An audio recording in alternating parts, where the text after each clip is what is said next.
असम में बाढ़ की स्थिति गंभीर बनी हुई है। यहां 50 से ज्यादा लोगों की जान चली गई है। हजारों लोगों को राहत शिविरों में शिफ्ट किया गया है क्योंकि बाढ़ से घरों को नुकसान पहुंचा है। 29 जिलों के 21 लाख से ज्यादा लोग बाढ़ से प्रभावित हैं। यहां लगातार भारी बारिश से नदियों ने रौद्र रूप धारण किया है। शहर से लेकर गांव पानी के सैलाब में डूबे हुए हैं। जल प्रलय ऐसा कि हर तरफ सिर्फ तबाही का मंजर है। बाढ़ से बुरी तरह प्रभावित डिब्रूगढ़ का केंद्रीय मंत्री सर्बानंद सोनोवाल ने निरीक्षण किया। सर्बानंद सोनोवाल ने नाव से बाढ़ में डूबे गांव का दौरा किया। तो तस्वीरें आप तक पहुंचा रहे हैं असम से। आप देखिए कि किस तरीके से यहां पर बाढ़ से हालात बद से बदतर हो रहे हैं।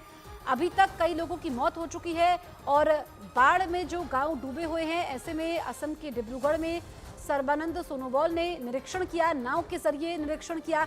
21 लाख लोग ऐसे हैं जो बाढ़ से प्रभावित है। एसडीआरएफ की टीमें, एनडीआरएफ की टीमें मौजूद हैं ताकि यहां पर रेस्क्यू ऑपरेशन को अंजाम दिया जा सके। 29 जिले प्रभावित हैं। अभी तक 52 लोगों की जान भी चली गई है। तस्वीर एक जैसी है, बाढ़ से हाहाकार है। असम के कई जिलों में भी बारिश का कहर टूटा। वहां जबरदस्त बारिश की वजह से 14 जिलों पर असर पड़ा। कई गांव डूबने की खबर आई।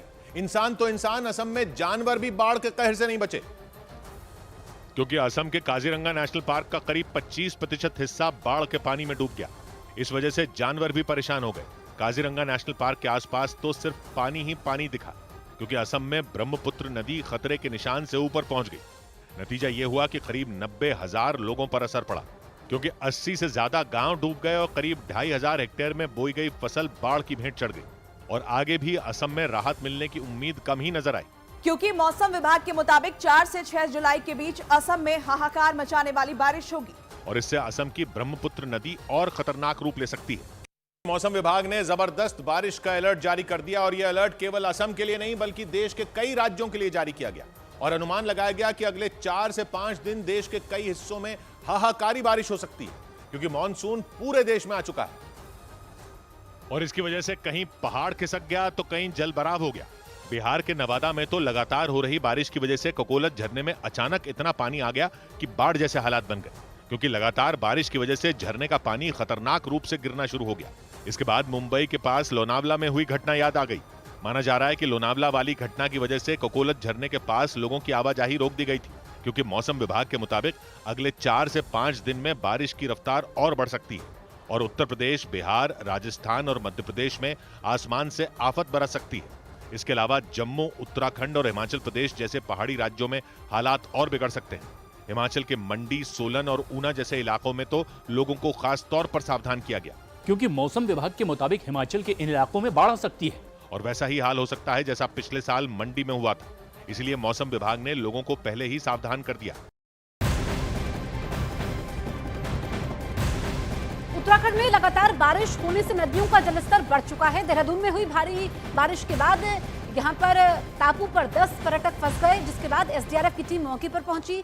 रस्सी की मदद से पर्यटकों का रेस्क्यू किया गया। आप देखिए कि कैसे लोग यहां पर फंसे हुए हैं और गुच्चू पानी के पास टापू पर ये पर्यटक फंसे हुए थे। एसडीआरएफ की टीम मौके पर पहुंचती है, पर्यटकों का रेस्क्यू किया गया, रस्सी की मदद से इनको निकाला गया। भारी बारिश के बाद ये लोग टापू में फंस गए थे और आप देखिए कि कैसे यहाँ पर इनको सुरक्षित बचाया जाता है रस्सी के जरिए। तो यहाँ पर जो पर्यटक हैं, ऐसे इलाकों तक पहुँचना भी इस वक्त मुश्किल भरा होता है, जान पर आफत वाला होता है, क्योंकि लगातार बारिश हो रही है। अभी तो मानसून की शुरुआत है। ऐसे में मौसम विभाग का अलर्ट है कि स्थिति खराब हो सकती है, तो सावधानी बरतनी चाहिए। और ये खुशकिस्मत थे पर्यटक जिनकी जान बच गई।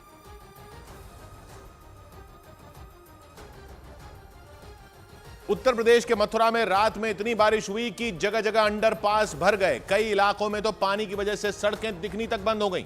ऐसा लगा मानो सड़क पर ही नदी बह रही हो। वहां एक अंडरपास में तो इतना पानी भर गया कि एक एम्बुलेंस और स्कूल बस ही उसमें फंस गई।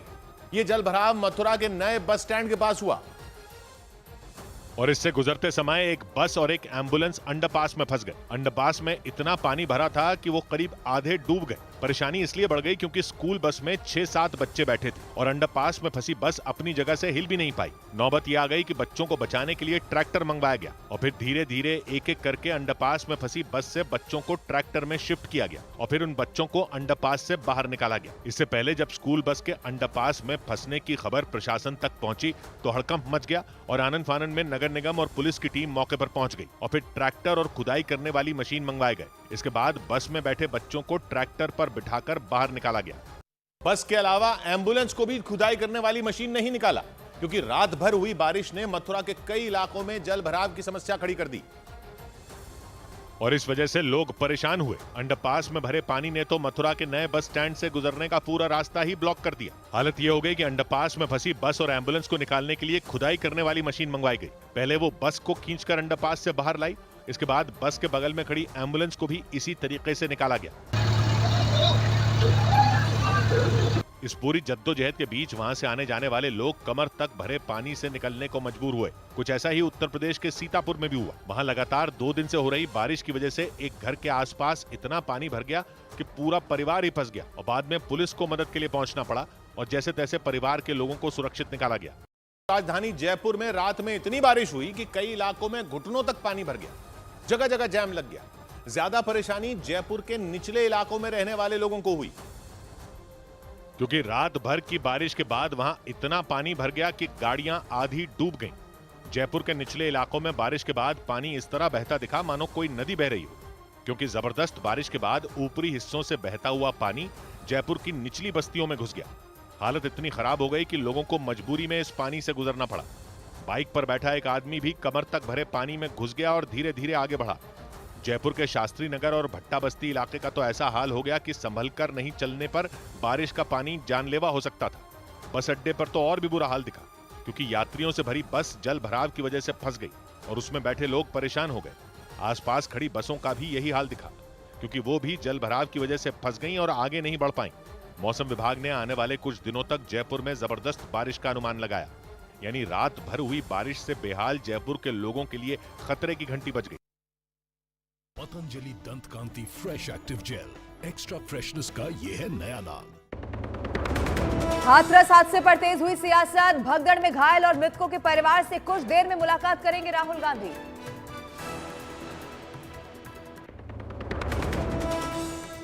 हाथरस हादसे के बाद बाबा सूरजपाल का अब तक सुराग नहीं। पुलिस ने अब तक 6 लोगों को किया गिरफ्तार। मुख्य आरोपी पर 1 लाख के इनाम का ऐलान। 6 लोगों की गिरफ्तारी हुई है। अलग अलग जगह के रहने वाले हैं वो लोग। जो मुख्य अभियुक्त हैं, जो प्रकाश मधुकर हैं, उनके ऊपर 1 लाख की गिरफ्तारी का जोन लेवल के ऊपर आदेश किया जा रहा है। शहीद अग्निवीर के पिता ने 1 करोड़ की सहायता राशि मिलने की मानी बात। न्यूज 18 इंडिया से एक्सक्लूसिव बातचीत में कहा, एक खाते में 48 लाख और दूसरे खाते में आए 50 लाख रुपए। पीएम मोदी, राजनाथ सिंह और राहुल गांधी तीनों को बताया सही। बोलो सहूलतां मिलिया, पंजाब सरकार ने भी 1 करोड़ रुपया दिता सी, भगवंत मान जी ने दी। बाकी इन्होंने गवर्नमेंट सेंटर ने भी भाली भेजा 10 तरीक नूं। 50 लाख पहले भेजता आई बैंक च, 50 लाख और आया। जेल से बाहर आएंगे अमृतपाल सिंह। इंजीनियर रशीद को भी मिली पैरोल। आज लोकसभा अध्यक्ष के चैम्बर मिलेंगे सांसद पद की शपथ। केजरीवाल की जमानत याचिका पर दिल्ली हाईकोर्ट में सुनवाई आज। सीबीआई ने शराब घोटाला केस में 26 जून को किया था गिरफ्तार। 5 महीने बाद हेमंत सोरेन फिर बने झारखंड के मुख्यमंत्री। जेल से निकलने के बाद फिर ली मुख्यमंत्री पद की शपथ। चंपा